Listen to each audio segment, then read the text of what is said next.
no presente momento, dando continuidade às atividades, para a mesa de debates, né? Pedimos que o doutor Marcelo fique ao centro, por favor, que será coordenador do debate. Convidamos também para a mesa, já está, né, o promotor Everson, o senhor Ivan também já se encontra aqui à mesa. Perguntamos se na plateia, no auditório, tem alguém representando o secretário de Estado de Finanças? Luiz Fernando Pereira da Silva. Convidamos para a mesa.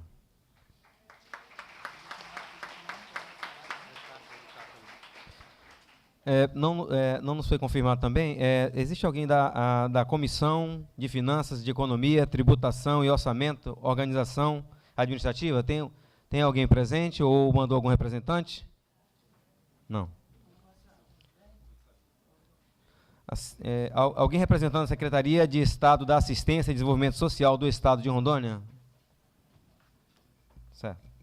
Convidamos o senhor Clemildo Sá, do Fórum Estadual de Defesa do Direito das Crianças e Adolescentes. Aplausos. Convidamos também à mesa o senhor Antônio Francisco Gomes Silva, presidente da Fundação Estadual de Atendimento Socioeducativo do Estado de Rondônia, FEASE.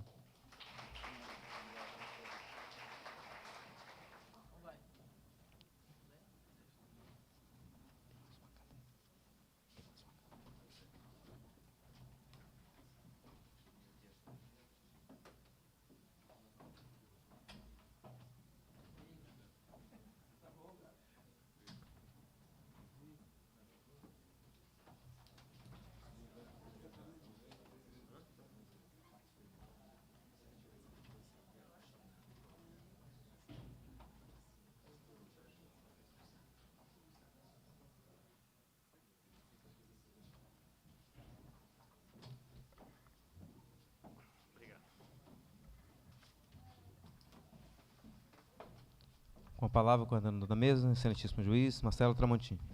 Teremos tempo regular até 5h30, doutor. Obrigado. Bom dia a todos, agradeço a presença de todos aqui presentes na mesa para esse nosso debate sobre esse tema tão importante, como já foi aqui explanado, né? O orçamento realmente é tudo.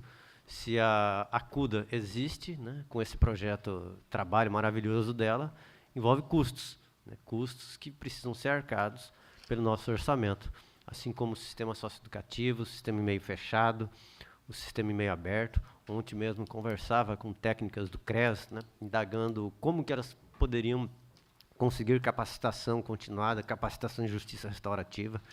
E eu e o Dr. Everson conversávamos com ela que essa palestra de hoje, né, seria justamente nesse sentido, porque é preciso orçamento, o orçamento existe, e esse orçamento precisa ser realmente construído por todos aqui presentes. Não podemos deixar essa tarefa única e exclusivamente na mão do Legislativo e do Executivo. Nós, enquanto sociedade civil organizada, por meio, né, de todas as entidades, os conselhos, a sociedade de maneira geral, pode participar e deve participar da construção desse orçamento. E o judiciário pode, inclusive, ser acionado, né, em situações que demandem uma intervenção judicial para fazer valer esse orçamento aprovado no Legislativo, né.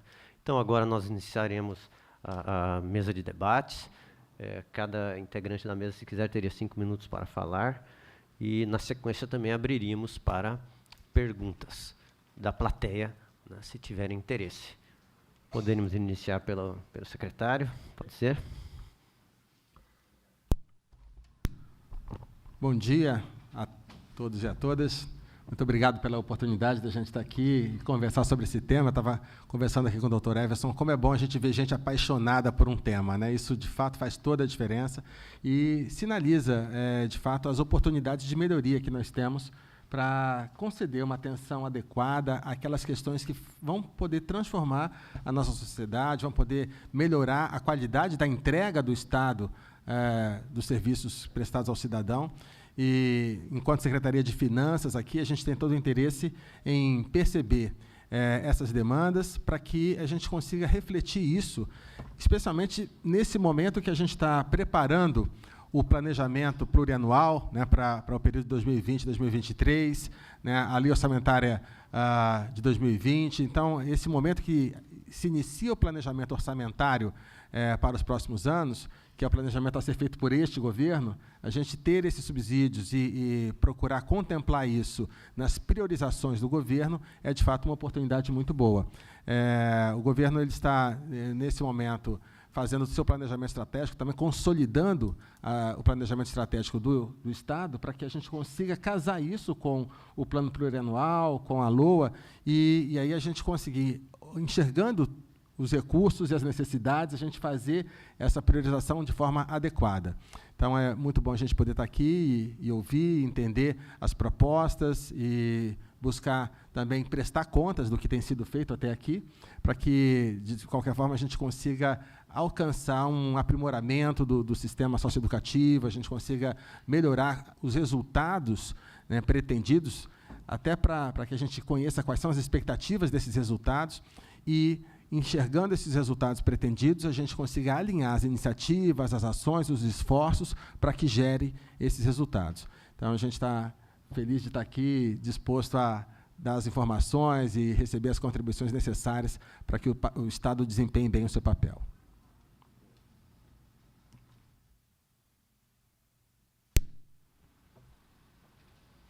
Passo a palavra agora, então, para o senhor Clemildo de Sá. Teria 5 minutos também para suas explanações, se tiver interesse. Bom dia. Bom dia a todos. Bom dia, doutor Tramontini, do qual eu cumprimento toda a mesa. Bom dia a todos os participantes do Congresso. Primeiro, elogiar a iniciativa do Poder Judiciário do nosso Estado, porque você se coloca como vanguarda em chamar a sociedade para discutir um tema tão sensível. Então, nisso é louvável a iniciativa da instituição. Eu estou aqui representando o Fórum de Entidade de Defesa dos Direitos da Criança e Adolescente. Nós tivemos agora um período de rearticulação das entidades, então nós estamos ainda tomando pé de todas as situações que caracteriza violação de direitos de criança e adolescente, porque nós fazemos isso, mas assim, cada um na sua entidade, a partir do seu universo, a partir da sua expectativa. E o fórum é um espaço democrático, circular, de adesão. Então, nós estamos ressignificando e trazendo para a discussão, semanalmente nós nos encontramos, para problematizar e ver qual é o cenário que nós nos encontramos enquanto país, enquanto sociedade, e o superior interesse da criança e do adolescente, como que isso é pautado por toda a sociedade, particularmente pelos governos constituídos. Uma primeira reflexão é que, às vezes, a nossa impressão, enquanto sociedade civil, doutor Marcelo, é que o orçamento ele é uma peça de ficção. Ele, por uma questão legal, ele tem todo um parâmetro, ele tem toda uma justificativa, uma fundamentação legal, teórica, aqueles que nos antecederam aqui explicou muito bem. Mas, assim, há é uma peça que, às vezes, não é tão convidativa para que a sociedade se empodere. Então, assim, acaba sendo as siglas, acaba sendo... Como é um assunto técnico, não há interesse da sociedade de imediato entender. E isso, a sociedade, às vezes, ela é vítima de um sistema que, assim, muitas das nossas famílias, muitos dos nossos militantes, primeiro têm de sobreviver, para depois militar. Então, isso eu não vejo como um desinteresse completo das entidades, dos cidadãos, porque no sistema que cada vez diz para eu não ser gente, não ser pessoa, até como adulto, particularmente os adolescentes. Então, às vezes, há uma dificuldade para que o cidadão comum que está passando aqui na frente do nosso tribunal veja a riqueza e a tecnicidade que aqui dentro tem a serviço da sociedade. Esse é um desafio, nós, enquanto sociedade, criarmos um mecanismo para que a própria sociedade se envolva. Nós notamos como iniciativa quando o governo municipal ou o governo estadual estabelece audiência convidando a população para compreender um pouco o ciclo orçamentário, mas nós achamos ainda que é insuficiente. eu estive observando que aqui em nosso estado, eu sou natural aqui de Rondônia, mas eu fiquei 10 anos no Distrito Federal, onde lá eu fui conselheiro tutelar. Então, estou retornando agora para a minha cidade natal. Então, assim, a perspectiva histórica eu não tenho garantido na vivência, mas aqueles que também estavam no fórum, nós chegamos a refletir que, por ocasião do SINASE, no nosso estado, ele foi feito o Plano Estadual de Atendimento Socioeducativo em 2014, e ali estabeleceram algumas metas que iriam até 2019. Então, assim, nós estamos no momento de... nós precisamos revisitar esse Plano Estadual de Atendimento Socioeducativo, para, agora que nós temos uma fundação, agora que nós temos um outro governo, quais serão as prioridades políticas que o governo tem para a área dos adolescentes, e como que nós, enquanto sociedade, poderemos colaborar. O que é de nossa competência, no individual ou enquanto sociedade, que nós podemos colaborar, e também participar da elaboração, da execução, do monitoramento desse plano. Daí a necessidade da gente revisitá-lo e, agora, repactuar novamente todos os atores envolvidos, quer seja da sociedade, quer seja do Estado, para um novo plano de atendimento socioeducativo. E, por fim, essa peça de ficção, às vezes, tem de ter um enfrentamento maior da sociedade. Enquanto que o promotor estava fazendo a sua apresentação aqui, tem uma frase no Ministério Público que diz, em defesa da sociedade. E eu achei assim, o dinamismo dele, a forma que ele iria partilhando conosco as suas conquistas, me fez refletir assim, que nós, enquanto sociedade civil, nós também temos várias interações com o governo, quer seja municipal, quer seja governo estadual, para que esse orçamento seja cumprido, particularmente nas questões mais sensíveis, onde a pessoa deve estar em primeiro lugar, onde a criança e adolescente, e aqui no caso o adolescente, infrator, tem de estar em primeiro lugar. Porque, assim, o nosso Estado, ele não é um Estado pobre de maré. Comparando a situação financeira do nosso Estado, nos 27 estados da Federação, nós estamos numa situação favorável. O atual governo pega as finanças do governo no azul. Eu, enquanto leigo, quem é técnico pode até me corrigir. Então, assim... Correto. Então, nós temos o legado, olha só, quem sou eu, no primeiro ano já falando em legado, mas assim, nós fazemos voto para que a administração pública e o governo do Estado e também do município, pena que não tem nenhum representante aqui, possa fazer jus e pensar que esse orçamento, nós temos alguns interesses macros que nós devemos ter entendido, nós temos alguns interesses que nos elegeram enquanto governo, sim, mas assim, não esquecer de colocar enquanto prioridade, uma coisa que a Constituição fala, que crianças e adolescentes são prioridade da nação, para se definir, para que, num outro momento, esses percentuais que o promotor nos socializou aqui, isso seja na sua totalidade. Então, assim, esse é um desafio do gestor público e nós nos colocamos aqui à disposição, primeiro, para compreender, que também não é tão fácil, e de acompanhar e contribuir enquanto as nossas entidades, o conjunto das nossas entidades também. Eram essas nossas considerações iniciais. Obrigado.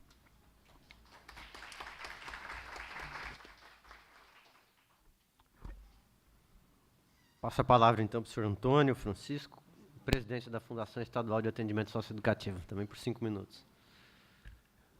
Cumprimentar todos aqui com bom dia, a mesa, doutor Marcelo Tramontini, doutor Everson, secretário de Finanças, Van também, todos presentes. É um momento muito importante para o Estado de Rondônia, no que diz respeito à medida socioeducativa, porque nós estamos tratando do coração, o coração junto com o pulmão do sistema. É a finança, é o orçamento que faz a coisa acontecer lá dentro. Sem o financeiro, o orçamento, não chega a alimentação para o adolescente, não chega o atendimento técnico, o atendimento também do próprio socioeducador, não chega o atendimento para a escolta dele, não chega o atendimento para o curso profissionalizante, não chega o atendimento para a profissionalização, enfim, todas as áreas. Então, é um tema muito importante, difícil em tese, mas quando nós trazemos para a praticidade, é como na nossa casa. Quem é pai de família aqui, como é o meu caso, sabe que nós temos um orçamento mês, um valor X mês, e aquilo eu tenho que dividir, distribuir de acordo com as minhas necessidades, o que eu preciso, o que eu sonho, que nem o Dr. Everson, ir para Miami, o que eu posso, chegar ao Candeias, ele chega até Ariquemes, vai mais longe, eu chego até o Candeias. Então, eu tenho, dentro do orçamento, isso, a matemática é muito simples, eu tenho o que eu quero, eu tenho o real, o valor que eu tenho, que eu vou distribuir para mim funcionar, né, para me manter durante aquele ano, que é a LOA. Então, é muito importante, nós estamos abertos, aquilo que puder, for de nossa atribuição responder. Temos procurado tratar o orçamento com muita responsabilidade. Confesso que, quando fui convidado pelo governador para assumir a função, uma coisa que mais me preocupou foi o orçamento e a sua execução. E aí nós nos preocupamos em um financeiro forte, e eu quero também aqui deixar minha palavra de gratidão à equipe da FEASE, da parte financeira, que tem se empenhado com muita responsabilidade para a gente cumprir o que diz a lei, dentro da sua legalidade, e executar aquilo que nós temos também, para que, em tempo, se for o caso, possamos pedir uma suplementação para completar aquilo que nós sonhamos. Essa é a minha palavra.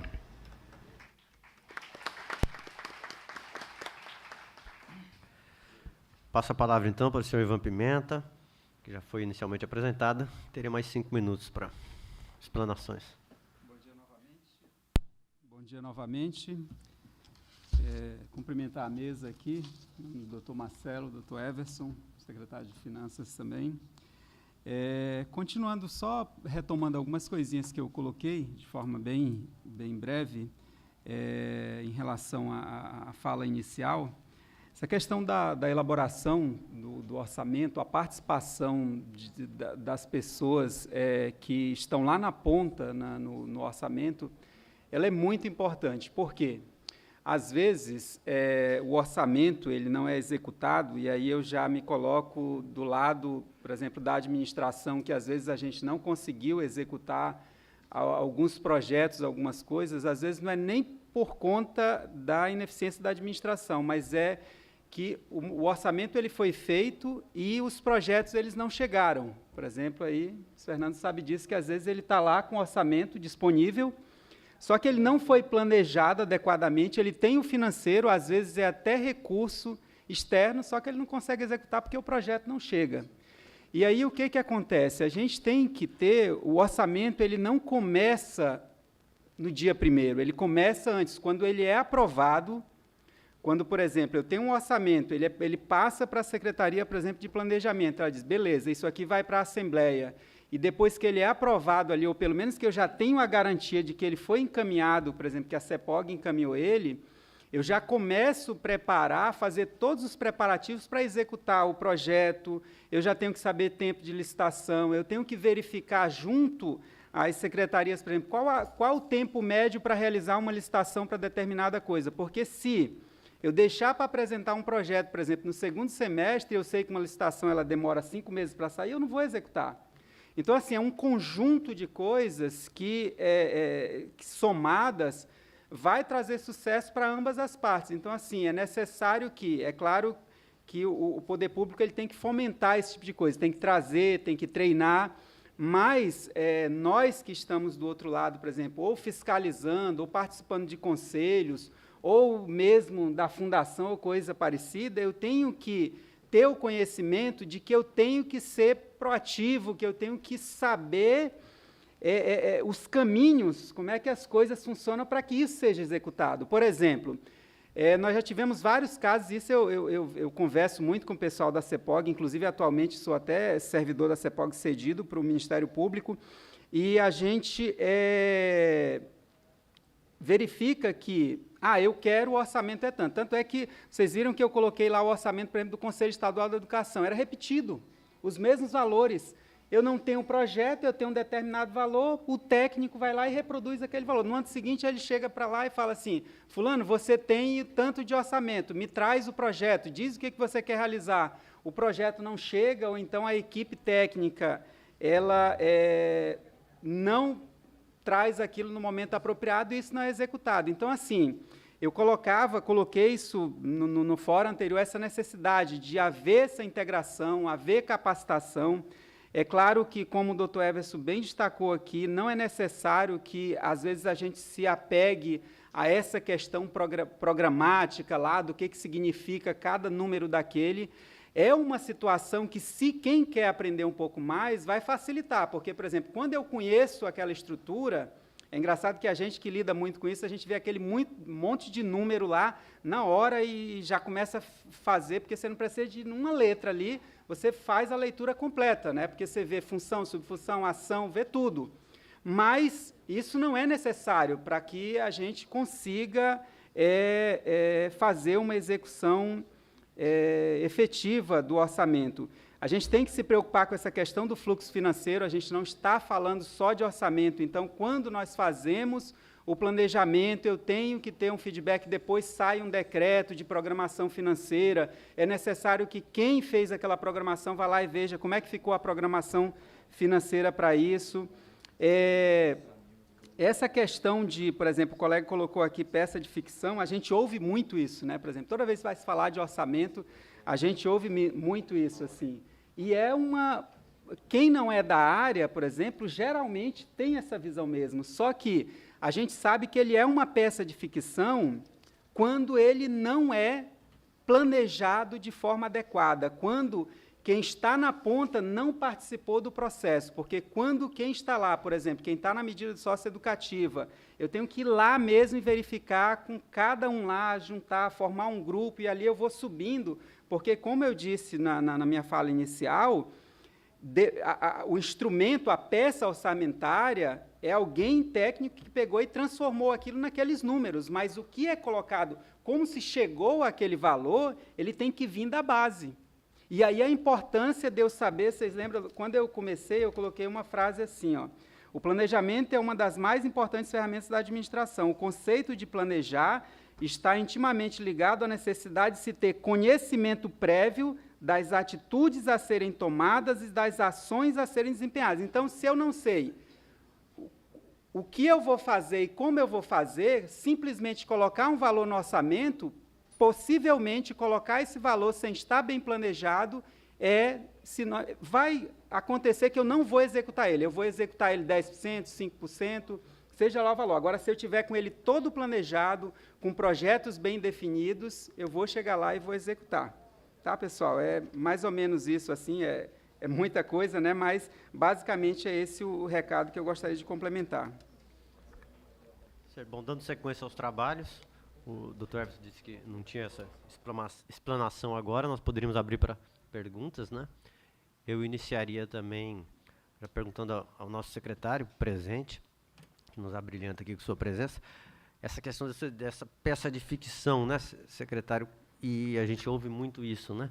O que poderia ser feito para que isso deixe de acontecer, né? Que o orçamento para a socioeducação não seja uma peça de ficção e que ele seja efetivamente 100% aplicado, né? Para que atividades como dar acordo ou a melhoria no sistema socioeducativo seja real. E se também outra indagação, se poderia, por exemplo, os próprios socioeducadores, equipe técnica das unidades de internação, se eles têm como apresentar projetos para que sejam incluídos no orçamento para uma capacitação continuada deles, se eles podem fazer isso e qual o mecanismo para que isso seja efetivado, né? Talvez não esse ano, mas a partir do ano que vem, por exemplo. Perfeito. Obrigado, Marcelo. Bom, a fala do Clemildo inicial, isso da peça de ficção também é uma coisa que me incomoda. De fato, um indicador de que o orçamento não foi bem elaborado, como o Ivan estava colocando ali, se ele for bem planejado, ele vai ser executado de acordo com o planejado. Agora, um indicador de que ele talvez não tenha sido bem planejado é a quantidade de suplementações, de remanejamentos, de alterações que ele sofre ao longo do ano, né? Então, a gente tem essa preocupação de mudar essa cultura de que a gente planeja, pega simplesmente do ano passado, coloca um percentual e aí, ao longo do ano, vai ajustando. Isso, de fato, gera uma qualidade de execução ruim e, muitas vezes, a aplicação naquilo que não é o mais efetivo. Então, a gente tem buscado alterar, reverter essa lógica, trazer o planejamento para uma qualidade maior, fazendo isso de começar o planejamento com a a definição das diretrizes estratégicas, o planejamento estratégico de cada unidade. Como é que a gente tem trabalhado isso? O governo ele é legitimado pelo pagamento de tributos, pelo voto, para atender as necessidades do cidadão, para poder facilitar a jornada do cidadão ao longo da vida, né? Então, para isso, ele tem que suprir as necessidades básicas, né, de segurança, de saúde, e esses são 2 grandes eixos de entregas de serviço à população, e dentro daquela lógica de Maslow, né, isso são prioridades naturais, porque é sobrevivência, né, e ele também tem que viabilizar a capacitação do cidadão, né, a capacidade dele explorar o seu potencial, e a educação normalmente é que faz isso. Mas existe uma transição entre a sobrevivência e a capacitação, que é a cidadania.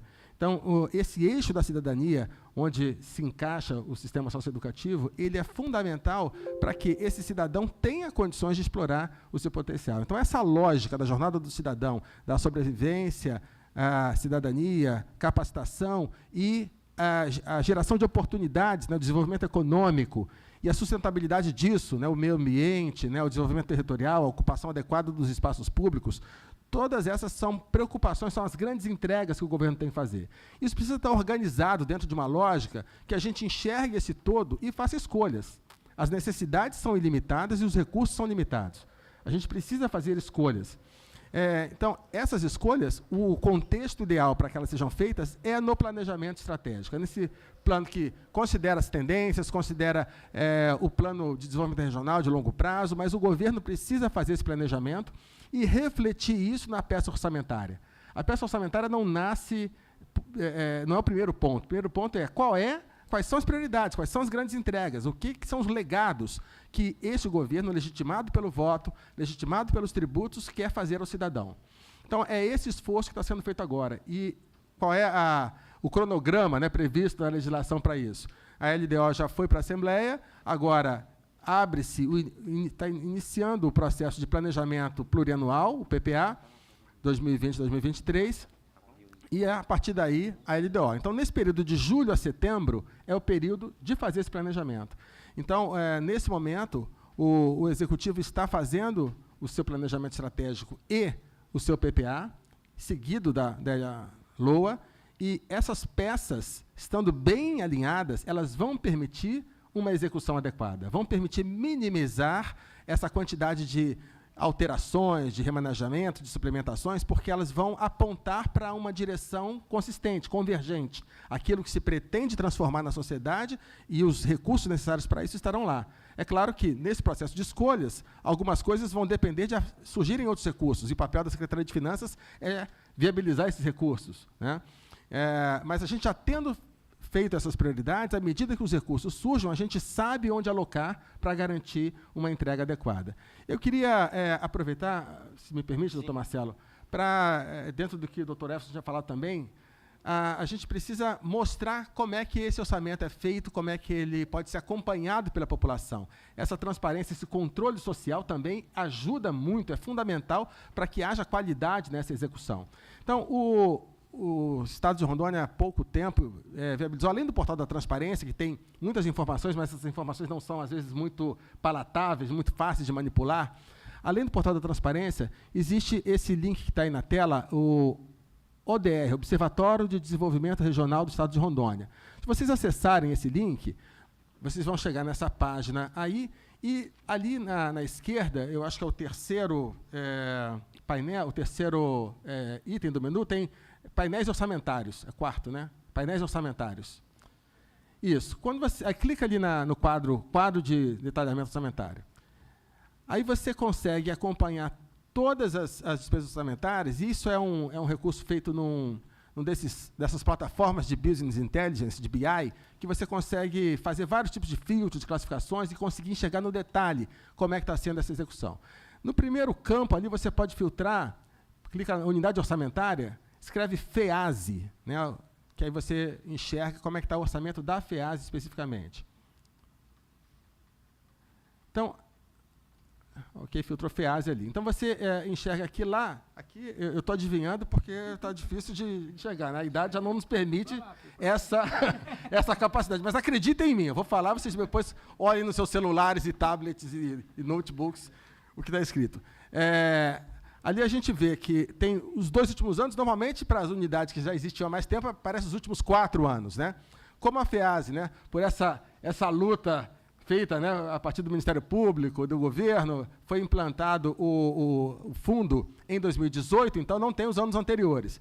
Mas em 2018 você vai enxergar lá que tinha um orçamento de 23.800.000 e que em 2019, né, no planejamento do governo anterior, foi definido para 28.916.000. Quando você clica ali na aba, em 2019, você clica ali no maisinho, em cima de 2019, você vai abrindo e vai detalhando. Aí você enxerga que tem, na FEASE, 4 grandes programas: assegurar manutenção administrativa, atender servidores, remuneração de pessoal, promover e qualificar o atendimento. E aí você vai detalhando isso para enxergar como o dinheiro está sendo gasto. Você tem lá uma relação, tem a coluna da dotação inicial, dotação atualizada, o crédito disponível, que não foi utilizado, o que já foi empenhado, o que já foi liquidado, está pronto para pagamento, e esse percentual executado, que é uma relação entre o que foi empenhado e a dotação atualizada. Atualmente, o FEASE tem um índice de execução de 44,3, ou seja, essa relação entre o que foi empenhado e a dotação orçamentária atualizada está 44,3. Esses dados estão atualizados até anteontem, 26 de junho. Esses dados são atualizados diariamente. Então, isso permite entender se o nível de execução está adequado ou não. Como estamos, né, praticamente na metade do ano, 44% é o índice de execução adequada, né? Então, a gente entende que, a partir daí, a gente vai aprimorando essa execução. E, havendo oportunidade, essa dotação vai sendo ampliada. Mas a questão aqui seria, como é que os servidores, a sociedade, pode influenciar nesse orçamento? Pode influenciar entendendo quais são essas aplicações, quais são esses volumes, se isso é necessário, se isso é o suficiente para a execução dos projetos que vão gerar os resultados pretendidos. Uma lógica que a gente quer implementar é que, no planejamento estratégico, a gente defina, ok, nessa questão do eixo cidadania, nesse enfrentamento da questão do adolescente, do ato infracional, da infração cometida por adolescentes, quais são os resultados que a gente quer alcançar. Então, a gente define indicadores de resultado. E um indicador que me parece que seja um indicador adequado seria, por exemplo, o índice de reincidência do adolescente. Então, eu quero transformar isso. Em 2018, a reincidência foi X%, eu quero reduzir isso para um número qualquer. Então, a partir dessa definição do resultado, quais as ações, quais as iniciativas deverão ser adotadas para alcançar esse resultado? O que a gente considera, a priori, que é o mais eficaz para alcançar esse resultado? Então, eu defino, eu preciso melhorar a capacitação do servidor, eu preciso ter educação profissionalizante para esse adolescente, eu preciso melhorar a estrutura das unidades, enfim. Esse conjunto de iniciativas que podem gerar esse resultado, elas precisam ser precificadas e aí sim elas vão para o orçamento e aí, ao longo do ano, a gente vai acompanhando essa execução, acompanhando se aquele indicador reduziu como pretendido, se houve efetividade nessa ação, e aí, se não houve, a gente pode fazer adequações. O planejamento é uma coisa viva também. Ela tem que ser cumprida, mas ele pode ser alterado, se houver, de fato, a constatação baseada em evidências de que aquela ação não é mais efetiva. Eu posso pensar em uma outra ação, surgir uma outra oportunidade. Então, é essa lógica de um planejamento bem executado, bem pensado primeiro e bem executado, que a gente quer implementar na realidade do Estado de Rondônia de agora em diante. E o acompanhamento à população através dessas ferramentas é fundamental, a participação do Ministério Público, do Tribunal de Justiça, de todos os atores que podem contribuir para o aprimoramento dessas ações, é muito bem-vinda, é desejada, para que a gente consiga, de fato, ter uma ação que transforme a realidade, que melhore a qualidade das entregas à população, pagas pelos tributos que essa população recolhe todo dia, né, nas compras que faz, em todo momento, você está pagando impostos, às vezes sem perceber. Então, melhorar essa entrega é fundamental e esses são os instrumentos. Obrigado. Certo. Nós estamos quase no horário já de encerramento, agora pela manhã. A gente abriria para perguntas, mas tinha se cadastrado para uma pergunta, seria a única. Eu não poderia abrir para mais perguntas e teria que ser bem rápido também, porque eu tenho que encerrar o evento 5 para meio-dia e já estamos quase lá. Tá bem? Não? Tudo bem. Nós falamos muito em garantia de direitos, né, de crianças e adolescentes, e eu considero que garantir direitos de criança e adolescente, mais do que uma obrigação ética, né, é uma obrigação constitucional. Por isso está lá, criança e adolescente é prioridade absoluta. E ela tem que ser prioridade no orçamento. Então, quando eu escuto vocês, que são técnicos, falar como se dá a elaboração desse processo orçamentário, eu verifico assim, que não há uma observância, né, às demandas e às necessidades que estão colocadas. Então, assim, numa gestão democrática, você vai ouvir, né, a população, a sociedade, as instituições que trabalham naquela área para ver quais são as necessidades. E o que a gente percebe, a gente que já está na área há muitos anos, que muitas vezes esses orçamentos são feitos nos gabinetes sem levar em consideração os estudos, os planos. Por exemplo, nós temos um plano estadual de medida socioeducativa. Lá está colocado as metas, quais foram as necessidades, as demandas. Então, esse orçamento que vai ser elaborado agora, ele tem que considerar esse plano estadual, porque ali está colocado, ele pode até estar defasado, já ter algumas questões que já não, né, estão defasadas, mas é o que nós temos, esse plano. Então, ele não pode ser desconsiderado. Outra questão que eu quero observar também é a importância que se deve dar ao Conselho Estadual dos Direitos da Criança e do Adolescente, que é um órgão, né, instituído pela Constituição, que é uma forma da sociedade civil participar, né, é um órgão que é paritário, e que ele tem que ser fortalecido. Ele acabou de ser reinstalado, que ele estava desativado.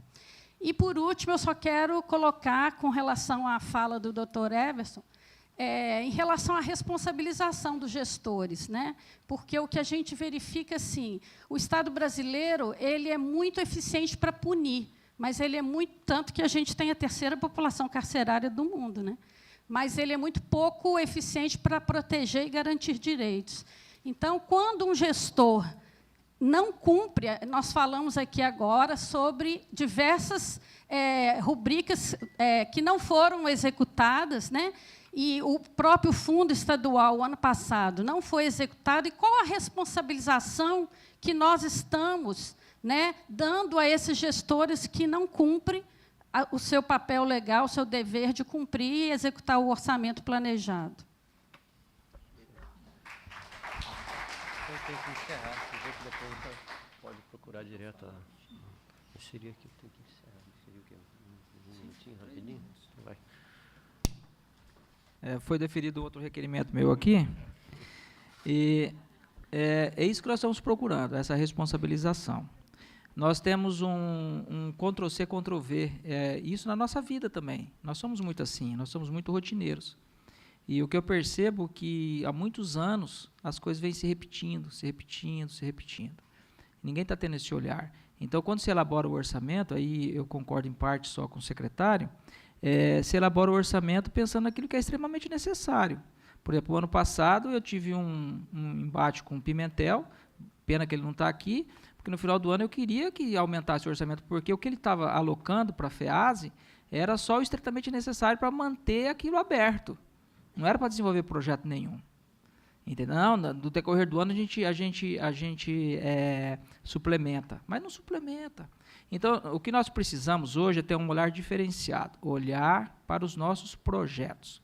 E quando o Ivan falou sobre os projetos dos técnicos, quando passei para concurso de promotor de justiça, eu conhecia direito, mas não conhecia política pública. Entendeu? Então, você pega um psicólogo, e coloca lá como técnico, ele conhece de psicologia, ele não conhece de projeto. Nós precisamos de uma central de projetos, nós sempre pensamos, ele tem que chegar e falar para o técnico, olha, eu quero uma horta. Ele só tem que falar isso. E o técnico que tem que fazer o projeto. Se você mandar o psicólogo fazer o projeto vai ficar mal feito e vai chegar e não vai ser aprovado. Nós temos que olhar onde estão os ruídos que dificultam que as coisas se concretizem. Né? Senão, você pega uma assistente social, tem assistente social, ela é uma boa assistente social, mas se eu mandar ela fazer um projeto, ela vai ter que ir lá na central de projetos do Ministério Público pegar as orientações. Certo? Então, eu acho que nós temos que ter um olhar diferenciado para o orçamento. O secretário está certo em boa parte disso, mas nós temos que olhar além do que vem sendo olhado até hoje.